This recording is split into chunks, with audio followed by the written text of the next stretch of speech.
नमस्कार. गोलमेज गप्पा या नवी उमेद YouTube चॅनलच्या विशेष कार्यक्रमात आपल्या सगळ्यांचं हार्दिक स्वागत. आपल्याला माहितीच आहे गोलमेज गप्पा या कार्यक्रमात आपण घेऊन येतो अशा व्यक्तिमत्वांना जी तळमळीनं समाजासाठी कार्यरत असतात. काहीतरी वेगळं आणि चांगलं काम घडवून आणत असतात.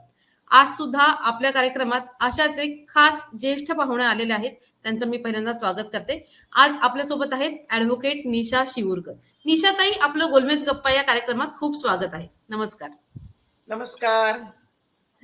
येस. निशाताईंचं आजच्या कार्यक्रमात खूप स्वागत आहे. निशा शिवूरकरांना बरेच जण ओळखत असणारच आहेत, पण मी निशाताईंची एक औपचारिक ओळख करून देते. ॲडव्होकेट निशा शिवूरकर या महाराष्ट्रातल्या एक ज्येष्ठ सामाजिक आणि राजकीय कार्यकर्ता आहेत. राष्ट्र सेवा दल, समाजवादी जनपरिषद या सगळ्याच्या माध्यमातून सामाजिक कार्याला प्रारंभ करून गेली 40हून अधिक वर्ष त्या सामाजिक कार्यात कार्यरत आहेत. प्रामुख्याने स्त्रीमुक्ती चळवळीसाठी त्यांचे खूप मोठं काम आहे. तुमच्यापैकी बऱ्याच जणांना माहिती असेल की निशाताईंची लढा टाकलेल्या स्त्रियांचा स्त्री स्वातंत्र्याची वाटसरू अक्क महादेवी ही त्यांची महिला मुक्ती चळवळीला मार्गदर्शक ठरणारी पुस्तकं. निशाताईंना महाराष्ट्र फाउंडेशनचा पुरस्कार, डॉक्टर अनिता अवचट पुरस्कार असे अनेक महत्वाचे पुरस्कार देखील मिळालेले आहेत. आज आपण निशाताईंना खास बोलवलेलं आहे, त्याचं एक खास कारण आहे. निशाताईंचं नुकतंच एक नवीन पुस्तक प्रकाशित झालेलं आहे आणि त्या पुस्तकाचं नाव आहे महात्मा गांधी आणि स्त्री पुरुष समता. निशाताई, महात्मा गांधी आणि स्त्री पुरुष समता हे तुमचं नवीन पुस्तक जे नुकतंच प्रकाशित झालं, लोकशाही जीवनोत्सव पुणे येथे. मुळात गांधीजींचे सत्याचे प्रयोग, अहिंसा, राजकीय भूमिका या सगळ्याच्या कुठेतरी पलीकडे जात गांधीजींचे स्त्री पुरुष समानतेबद्दलचे विचार मांडावेत, त्यावर लेखन करावं, त्यावर पुस्तक करावं असं आपल्याला का वाटलं? पहिल्यांदा सगळ्यांना नमस्कार. आणि या पुस्तकाच्या संदर्भामध्ये गोलमेज गप्पांमध्ये माझ्याशी बोलायला, गप्पा मारायला तुम्ही मला बोलावलं, त्याबद्दल तुम्हाला तुमच्या सगळ्यांचे आभार. स्नेहल, तू विचारलंयस की गांधीजींचे सत्याचे प्रयोग, राजकीय, अहिंसा. खरं म्हणजे ह्याच्यातच स्त्री पुरुष समतेचा गांधीजींचा विचार आहे. म्हणजे अगदी सत्याचे प्रयोग असो किंवा त्यांची विविध राजकीय आंदोलनं असोत, या सर्व राजकीय आंदोलनामध्येच गांधीजींचा स्त्री पुरुष समतेचा विचार आहे. आणि मी जेव्हा या गांधीजींच्या या सगळ्या विषयी विचार करते तेव्हा मला असं दिसत आलं की गांधीजींनी हे सगळं मांडत असताना, म्हणजे ब्रिटिशांच्या वासाहतिक सत्तेच्या विरोधामध्ये भारतीय समाजामध्ये चैतन्य निर्माण करत असतानाच भारतीय स्त्रियांच्या प्रश्नाचा, जगभरातल्या स्त्रियांच्या प्रश्नाचा जो विचार गांधीजींनी केला, त्या स्त्री पुरुष समतेच्या संदर्भात जे विचार मांडले ते बऱ्यापैकी आपल्या समाजामध्ये दुर्लक्षित झालेलं आहे. म्हणजे आपण नेहमी म्हणतो की गांधीजींनी सार्वजनिक जीवनामध्ये स्त्रियांना आणलं, पण ते तिथेच थांबतं. त्या पलीकडे गांधी स्त्री पुरुष संबंधांविषयी, स्त्री पुरुष समतेविषयी आणि स्त्री पुरुष नात्याविषयी जो काही विचार करत होते त्याच्याकडे पूर्ण दुर्लक्ष झालेलं आहे. आणि मला स्वतःला नेहमी असं वाटलं की काय नेमके प्रश्न आहेत स्त्रियांचे. म्हणजे विशेषतः मी ज्या चळवळीमध्ये काम करते स्त्रियांच्या, आणि ज्या विविध प्रश्नांवरती आम्हाला लढे उभारावे लागतायत, त्या लढ्याची उत्तरं गांधीजींच्या मांडणीमध्ये आहे असं मला वाटलं. आणि त्यामुळे मला ती चौकट आहे, म्हणजे ह्या स्त्री पुरुष समतेच्या विचारांना सुद्धा अहिंसेची आणि सत्याची चौकट आहे. गांधीजी सगळ्या त्यांचा जो विचार होता ते सुट काहीच पाहत नव्हते. ते एका सम्यक विचारांच्या दर्शनामध्ये त्यांच्या समोर असलेल्या सगळ्या प्रश्नांचा विचार करत होते. मग ते ब्रिटिशांना भारतातनं घालवणं असो, किंवा भारतातली अस्पृश्यता हटवणं असो, किंवा विधवांच्या पुनर्विवाहाचा प्रश्न असो, किंवा स्त्री पुरुष नात्याचा प्रश्न असो, हे सगळे प्रश्न गांधीजी सत्य, अहिंसा, लोकशाहीच्या चौकटीमध्ये बघतात. गांधीजींच्या बाबतीत तुम्ही म्हणता तसं हे इंटरकनेक्टेड आहेत. या सगळ्या गोष्टी इंटरकनेक्टेड आहेत. म्हणजे त्यांचे समानतेचे प्रयोग असतील, सत्याचे प्रयोग असतील, स्वातंत्र्य मिळवून देणं असो, आणि त्यासोबतच एका हातात हात घालून या गोष्टी चालल्या होत्या. तर तुमच्या पुस्तकात वेगवेगळी प्रकरण आहेत. बरोबरच आता माझ्या लक्षात आलं की धर्म आणि स्त्रिया नावाचं एक अत्यंत इंटरेस्टिंग प्रकरण याच्यात आहे. म्हणजे गांधीजी ज्या काळातनं आलेले होते आणि आजच्या काळात सुद्धा जे आपण भारताच्या संस्कृतीत पुराण कथांचे, रामायण महाभारतातील सीतेचे, दमयंतीचे, द्रौपदीचे रेफरन्सेस देत असतो, त्या व्यतिरेखांचा कुठल्या तरी महत्वाच्या व्यक्तीची पत्नी याच्या पलीकडे जात ओळख करून म्हणजे गांधीजींचा प्रयत्न असायचा की त्याच्या पलीकडे आहेत. शिवाय स्मृतिवचनांचे जे उल्लेख होते त्यातले महिलांसाठीची अपमानकारक विधानं वगळून शुद्ध स्मृतिग्रंथ तयार करण्याचे आवाहन सुद्धा गांधीजींनी केलं होतं. हे सगळे उल्लेख आमच्यासाठी अत्यंत नवीन आहेत, इंटरेस्टिंग आहेत. तर गांधीजींचा या सगळ्या ह्याच्याकडे बघण्याचा दृष्टिकोन आणि या आस्पेक्ट बद्दल आम्हाला थोडंसं सांगा. खरं तर गांधींची धर्मविषयक विचार आहे ना, मला तर आजकालच्या जो आज आपल्याला एक बहुसंख्याकवादच्या नावाने ज्या हिंदुत्ववादी आणि जो आक्रमक हिंदुत्ववाद आपल्या हम्म. देशामध्ये आज लादला जातो आहे, त्या पातळीवर मला गांधीजींचे धर्मविषयक विचार हे आपल्या सगळ्यांनाच मार्गदर्शन करणार आहेत. गांधीजी स्वतः कायम असं म्हणत, मी एक सनातनी हिंदू आहे. परंतु त्यांच्या वागण्यामध्ये आपण बघतो की कुठली त्या सनातन धर्माची चौकट दिसत नाही. ते कधी कुठल्या मंदिरात जात नव्हते, पूजा करत नव्हते, मंत्रोच्चार करत नव्हते, किंवा कुठल्या उलट धर्माच्या मध्ये असलेल्या ज्या सगळ्या विषमतेच्या गोष्टी होत्या, अन्यायाच्या गोष्टी होत्या, त्याला त्यांनी सतत विरोध केला. मग ते हम्म. अस्पृश्यता असो किंवा स्त्री पुरुष विषमता असो, जिथे ज्या मंदिरामध्ये दलितांना प्रवेश नाही तिथे आपण जाता कामा नये अशी गांधीजींची भूमिका होती आणि ते आयुष्यभर गेलेले नाहीयेत अशा ठिकाणी कुठेही. किंवा जिथे अशा पद्धतीने म्हणजे त्यांनी त्या गांधीजींच्या सकाळच्या प्रार्थनांमधल्या ज्या भजनावली आहे ती जर आपण बघितली तर त्याच्यात त्यांनी एकही भजन असं घेतलेलं नाही की जिथे स्त्रीचा अपमान केलेला आहे. बरं. प्रयत्नपूर्वक अशी भजनं निवडली की जिथे स्त्रियांच्या सन्मानाची भजनं आहेत. प्रार्थना सगळ्या अशा निवडल्या आश्रम भजनावली मध्ये जिथे स्त्री पुरुष समतेचा विचार आहे. म्हणजे गांधीजी खरं तर एका नव्या भारताचा विचार करत होते की ज्या भारताचा आधार लोकशाही, धर्मनिरपेक्षता, स्त्री पुरुष समता असणार आता, अशा नव्या भारताचा विचार गांधीजी करत होते. आणि म्हणून आपल्याला दिसतं असं की त्या प्रकरणामध्ये मी लिहिलेलं आहे जे आजही महत्वाचं आहे की गांधीजी म्हणतात की रजस्वला धर्म नावाचा कुठलाही धर्म मी मानत नाही. हम्म. आणि आपण बघतो आजही त्या आपल्या केरळमधल्या शबरीमला मंदिरामध्ये असो किंवा इथलं महाराष्ट्रातलं शनी शिंगणापूरचं मंदिर असो, इथे महिलांना मंदिर चौथऱ्यावर येऊ नका, महिलांनी मंदिरात जायचं नाही विशिष्ट वयातल्या, कारण त्यांना पाळी येते. बरोबर. म्हणजे सर्वोच्च न्यायालयाने असं सांगितलं की असं काही बंधन घालता कामा नये, सर्व वयातल्या महिलांना शबरीमला मंदिरात जाता येईल. तेव्हा अमित शहा आपले गृहमंत्री असं म्हणाले की कायद्याने मर्यादा, सर्वोच्च न्यायालयाने आपल्या मर्यादा पाळाव्यात आणि लोकांच्या धार्मिक परंपरांमध्ये हस्तक्षेप करू नये. त्या पातळीवर आपण जेव्हा बघतो की गांधीजी जेव्हा असं म्हणतात की रजस्वला धर्म नावाचा कुठलाच धर्म नाहीये आणि पाळी येणं ही एक नैसर्गिक गोष्ट आहे आणि अशा काळात स्त्रियांनी सर्व प्रकारची त्यांनी आराम बरोबर घ्यावा, कारण त्यांच्या शरीराला जो काही विश्रांतीची गरज आहे, पण त्याचबरोबर त्यांनी पुस्तकं वाचावीत, आपली नियमित कामं करावीत, त्यांना कुठेही जायला बंदी घालता कामा नये. हा जो विचार होता गांधीजींचा तो असेल. किंवा तुम्ही म्हणालात की या ज्या स्त्रिया सगळ्या सीता, द्रौपदी, गांधीजींनी या स्त्रिया आपल्यापुढे सत्याग्रही म्हणून उभ्या केलेल्या आहेत. बरं. या स्वयंनिर्णय घेणाऱ्या स्त्रिया आहेत, या हम्म. बंडखोर आहेत. म्हणजे हम्म. गांधीजी असं सांगतात म्हणजे आपल्याकडे द्रौपदी म्हटलं की ती 5 पांडवांची बायको इतकंच आपल्या पुढे येतं. गांधीजी सांगतात तिला त्यातल्या एकाही नवऱ्याची स्वतःच्या संरक्षणासाठी गरज नव्हती.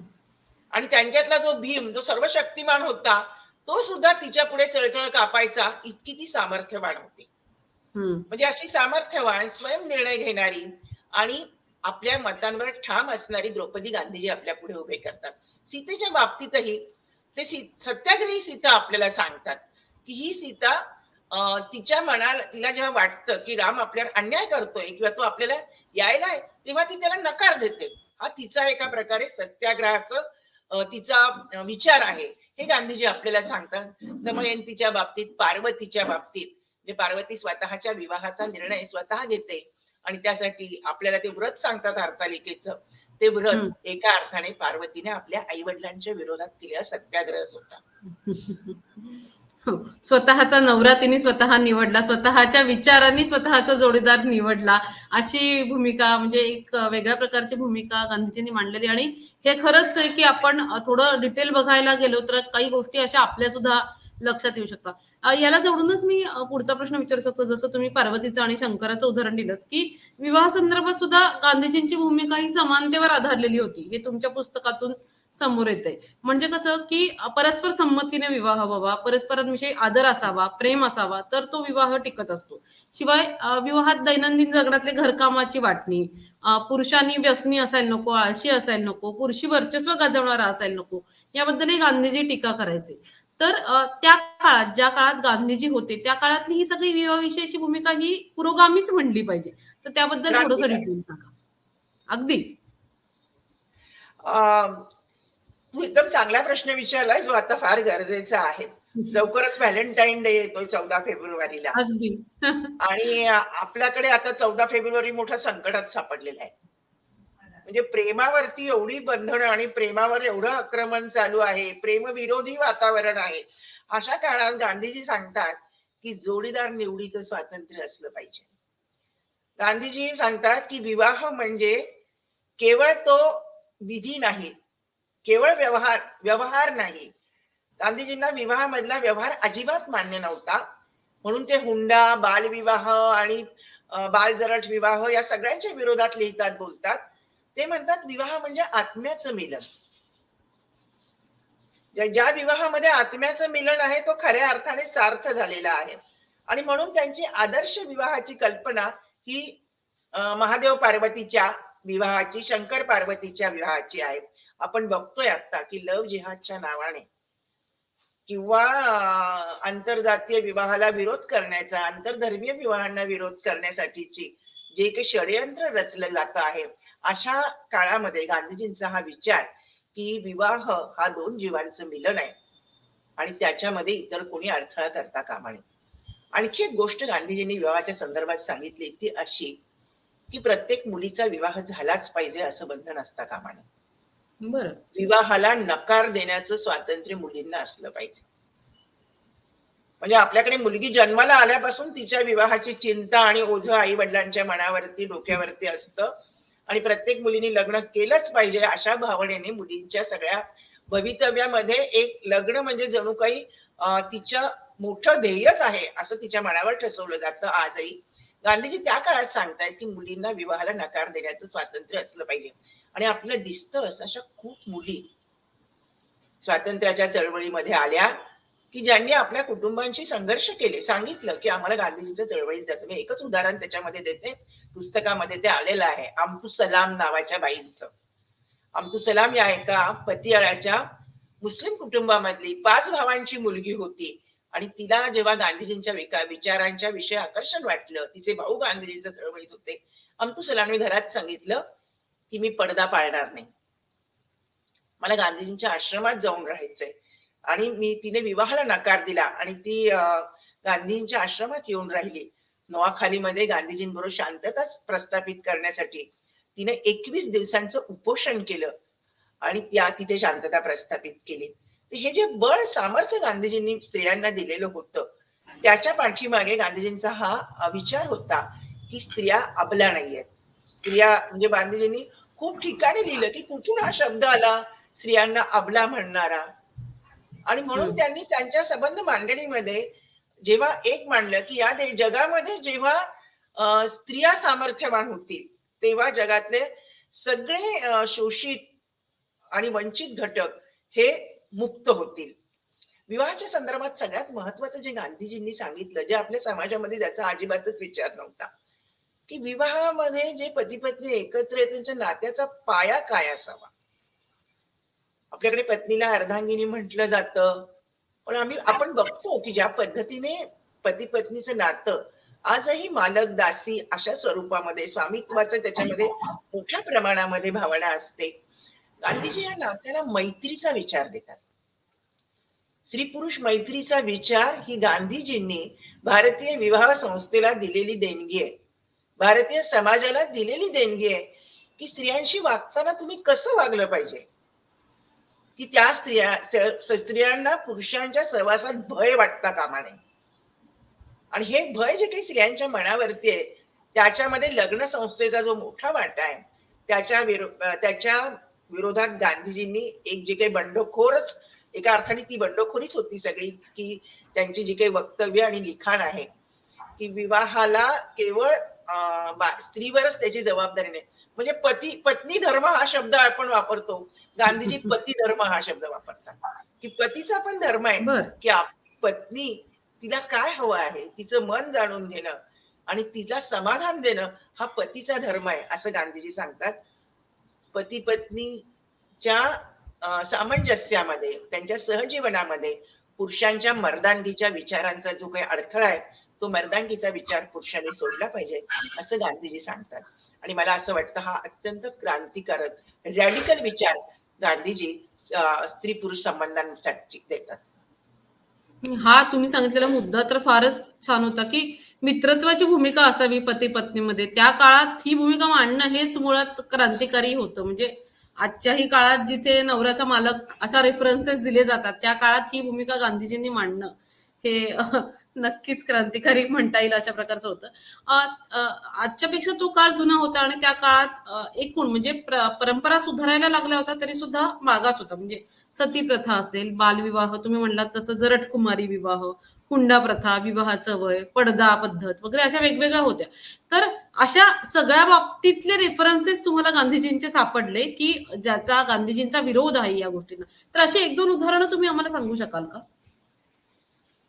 म्हणजे विशेषतः सती प्रथेच्या बाबतीमध्ये बोलताना आपल्याला दिसतं असं की आपल्याकडे एक चळवळ देशभर झाली या सगळ्या प्रश्नांच्या बाबतीत. या चळवळ म्हणजे महर्षी कर्वेंचं एक उदाहरण खरं तर देते, की महर्षी कर्वे हे हं. दुर्गाबाईंचे जे वडील होते, दुर्गा भागवतांचे, त्यांच्याशी बोलताना असं एकदा म्हणाले, की "मी स्त्रियांसाठी खूप संस्था काढल्या, स्त्रियांच्या शिक्षणासाठी. पण महात्मा गांधीजींनी स्त्रियांमध्ये जे चैतन्य निर्माण केलं, ते चैतन्य मी निर्माण करू शकलो नाही." आणि म्हणून आपल्याला दिसतं असं, की गांधीजींच्या पूर्वी देखील या प्रश्नांवर चर्चा होती. म्हणजे हं. विधवांच्या पुनर्विवाहापासून बालविवाहापर्यंत आणि स्त्री शिक्षण असेल किंवा हुंडा प्रथा आणि या सगळ्या. पण त्या याच्यामध्ये स्त्रियांचा सहभाग खूप कमी होता. आपण या बोलतोय, पण देवदासी प्रश्नाविषयी आपल्याला आज सुद्धा बोलणं आणि वेश्यांच्या प्रश्नांविषयी आज देखील बोलताना आपल्याकडच्या सार्वजनिक जीवनामध्ये अडखळायला होतं अशी परिस्थिती आहे. पुस्तकामध्ये तुम्ही खरंच एक प्रकरणामध्ये म्हणजे जे प्रकरण आहे स्त्रियांच्या प्रश्नांच्या विविध प्रश्नांवरची गांधीजींची भूमिका, त्यात देवदासींचा आणि गांधीजींचा एक संवाद मी दिलेला आहे. बरं. गांधीजींच्या डोळ्यात अश्रू आले. त्या स्त्रिया गांधीजींना भेटायला आल्या आणि त्यांनी सांगितलं, की "आम्हाला तुम्हाला मदत करायची. तुम्हाला भेटायचंय आम्हाला." त्या स्त्रिया देवदासी आहेत हे कळल्यावर गांधीजींच्या डोळ्यात अश्रू आले. गांधीजींनी असं लिहिलं, की "मला अतिशय लाज वाटली मी पुरुष असण्याची." आणि गांधीजी त्यांच्याशी जो संवाद करतायत सगळा, तो संवाद इतका हे आहे, की गांधी त्यांचं दुःख जाणून घेतात. त्यांना काँग्रेसच्या स्वातंत्र्याच्या चळवळीशी जोडतात आणि पुढे त्या आपल्याला दिसतं असं, की तामिळनाडू आणि अनेक ठिकाणी या स्त्रिया प्रत्यक्ष सत्याग्रहामध्ये सहभागी झाल्या. बरं. गांधीजींनी या स्त्रियांना भारतीय नागरिकत्वाचा दर्जा दिला. व्यक्ती म्हणून सन्मान दिला. इतकंच नाही तर गांधीजींच्या संबंध वागणे म्हणजे गांधींच्या भूमिकांचा परिणाम या चळवळीमधल्या ज्या जाणत्या कार्यकर्त्या होत्या म्हणजे मुथुलक्ष्मी रेड्डी नावाच्या ज्या बाई होत्या त्यांनी देवदासी प्रथेच्या विरोधातलं पहिलं बिल मांडलं आणि त्या बिलाच्या संदर्भात गांधीजींना पत्र लिहिलं की तुम्ही मला या बिलाला पाठिंबा द्यावा. गांधीजींनी त्या बिलाला पाठिंबा दिला आणि सनातनी ज्यांनी गांधीजींचा खून केला पुढे ते गांधीजींवरती की हे गांधी आमच्या धर्मामध्ये हस्तक्षेप करतायत. देवदासी हा हिंदूंच्या धर्मामधली आवश्यक गोष्ट आहे. अस्पृश्यता ही हिंदूंच्या धर्मातली आवश्यक गोष्ट आहे. गांधीजी असं म्हणतात, की एखाद्या कबरीप्रमाणे धर्मातली ही आशी जे उकरून माझ्यापुढे काढतायत, यांच्यावर माझा विश्वास नाही. समाजाने यांना विरोध केला पाहिजे आणि कुठल्याही स्त्रीला सन्मान आणि जगता येईल याच्या बाजूने या समाजाने उभं राहिलं पाहिजे आणि मुथुलक्ष्मींचं बिल पास झालं पाहिजे याच्यासाठी आपण सगळ्यांनी त्यांना पाठिंबा दिला पाहिजे. ही गांधीजींची या सगळ्या स्त्रियांच्या प्रश्नांवरची भूमिका होती. बालविवाहाचा प्रश्न गांधीजींनी बालवैधव्याशी जोडला. बालविधवा ही विधवा नाहीच. जिचं लग्न झालं प्रौढ वयामध्ये, तिला नवऱ्याचा सहवास मिळाला, तिनं काही सांसारिक आयुष्य जगलं, तीच विधवा असू शकते. पण जी बालविधवा आहे तिचं पुनर्विवाह करण्याची जबाबदारी तिच्या आई-वडिलांवर आहे. सासरच्या लोकांना गांधी पत्र लिहिलेत गांधीजींनी आपल्या मित्रांना, चळवळीतल्या लोकांना असे पत्र लिहिले, की ज्यांच्या घरामध्ये अ, विधवा स्त्री आहे, की तुम्ही ती तुमची दासी नाहीये. तुम्ही तिचा पुनर्विवाहाचा प्रयत्न करा. तिच्या शिक्षणासाठी प्रयत्न करा. ही तुमची सगळ्यांची जबाबदारी आहे. गांधीजी या सगळ्या प्रश्नांच्या बाबतीत असं म्हणतात, की मी कायद्याच्या बाजूचा आहे. म्हणजे पुन्हा आपण हे लक्षात घेतलं पाहिजे, की गांधीजी संमती वयाच्या कायद्याबद्दल बोलतात, की मी कायद्याच्या बाजूचा आहे. कायदा झालाच पाहिजे. पण माझा भर जनमत बदलावर आहे. जोपर्यंत जनमत बदलणार नाही, तोपर्यंत हा प्रश्न सुटणार नाही. जाती संस्था ही विवाह संस्थेतली खूप मोठी अडचण आहे आणि जातीमुळे म्हणजे हे गांधीजी पहिल्यांदा बोलले देशामध्ये, की हुंडा प्रथा ही जाती संस्थेमुळे टिकू नये. एकदा जाती संस्था मोडात काढा, हुंडा प्रथा सुद्धा मोडीत निघेल. कारण जातीमुळे निवडीचं क्षेत्र संकुचित होतं आणि त्यामुळे हुंडा प्रथेला आळा घालणं मुश्किल झालेलं आहे. अशा पद्धतीने गांधीजी बोलतात. आंतरजातीय विवाहाचा ते पुरस्कार करतात. ही जरा मुख्य सांगितलं पाहिजे. हा जगामधला एकमेव माणूस आहे, की एका अर्थाने गांधीजी त्या काळामध्ये आपल्या देशातलं सगळ्यात स्टार नेतृत्व होतं. ते सगळ्यात उंच पातळीवरती होते.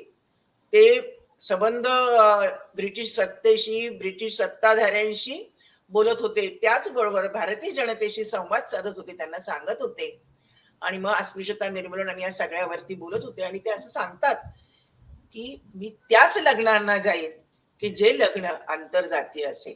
ज्याच्यातला एक पक्ष हा दलित असेल, हरिजन असेल. हे धाडस एकाही नेतृत्वाने दाखवलेलं नाहीये. म्हणजे साध्या लग्नांना मी जाईल असं म्हणण्याचं देखील धाडस आपल्या राजकीय नेत्यांमध्ये नाहीये.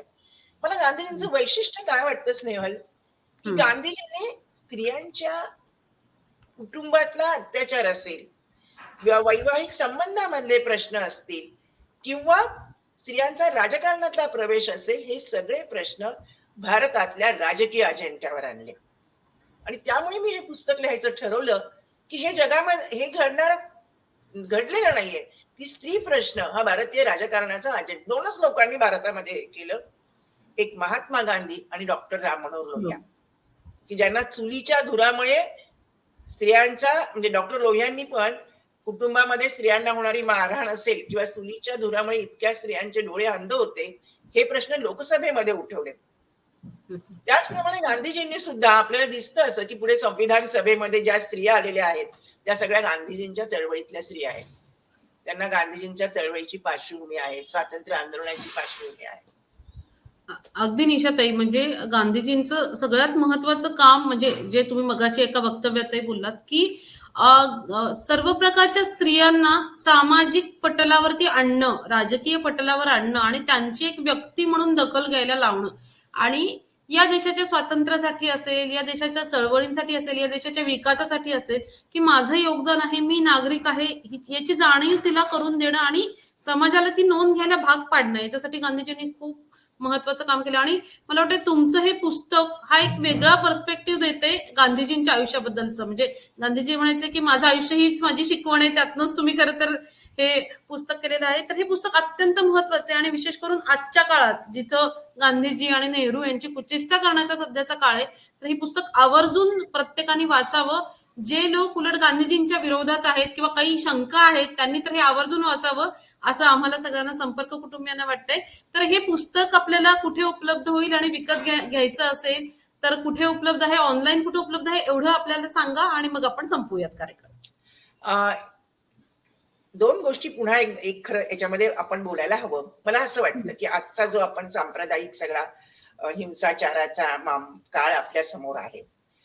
गांधीजींनी जसा स्त्रियांवर विश्वास टाकला, तसं मलाही आतून असं कुठेतरी वाटतं, की कोण थांबवू शकेल हा हिंसाचार? कोण थांबवेल? तर स्त्रियांवरती माझा सर्वात जास्त विश्वास आहे, की स्त्रिया हे थांबवतील. हीच त्या पुस्तक लिहिण्याच्या पाठीमागची प्रेरणा आहे. गांधीजी असं म्हणत, की स्त्रियांनी आपला धर्म मानवतेच्या आणि करुणेच्या कसोटीवर तपासून पाहिला पाहिजे. आज भारतीय स्त्रियांपुढे हे आवाहन खूप मोठ्या प्रमाणामध्ये आलेलं आहे, की काय पद्धतीने त्या इतर धर्मियांच्या विषयी विचार करतात. आपल्या कुटुंबामधली मुलं दुसऱ्या धर्माचा द्वेष करणारी होऊ नये हा प्रयत्न स्त्रियांनी करायला हवा. आणि त्यासाठी हे पुस्तक वाचलं जावं असं मला वाटतं. खूप आव्हानं आपल्या पुढे आहेत. म्हणजे आता पुन्हा एनआरसीचं आव्हान आहे. शाहीन बागचं एवढं मोठं आंदोलन भारतामध्ये झालं की ज्याची तुलना स्वातंत्र्य आंदोलनातल्या मिठाच्या सत्याग्रहाच्या चळवळीशी झाली. आणि अशा परिस्थितीत आता पुन्हा निवडणुकीच्या ऐन तोंडावरती एनआरसीचा कायदा आणायची भाषा गृहमंत्री आपले करायला लागलेले आहेत. अशा काळात मला असं वाटतं माणसं जोडण्याचं काम हे पुस्तक काय शिकवेल. हे या पुस्तकात माझं फार कमी आहे. जे काही आहे ते महात्मा गांधीजींचं आहे. हे पुस्तक तुम्हाला करुणा शिकवेल. हे पुस्तक माणसामधला संवाद वाढवण्याचं काम त्याने करावं. आणि त्याचबरोबर हा एक सेक्युलर देश आहे. या सेक्युलर देशाचा धर्मनिरपेक्ष, तुम्ही म्हणालात नेहरू आणि गांधी, हा बहुजन विरोधी अजेंडा आहे. हा इथल्या गांधीजींचा खून जो काही केला नथुराम गोडसेने, तो सुद्धा बहुजनांच्या हाती सत्ता जाईल इथून पुढच्या काळामध्ये या भीतीने केलेला होता.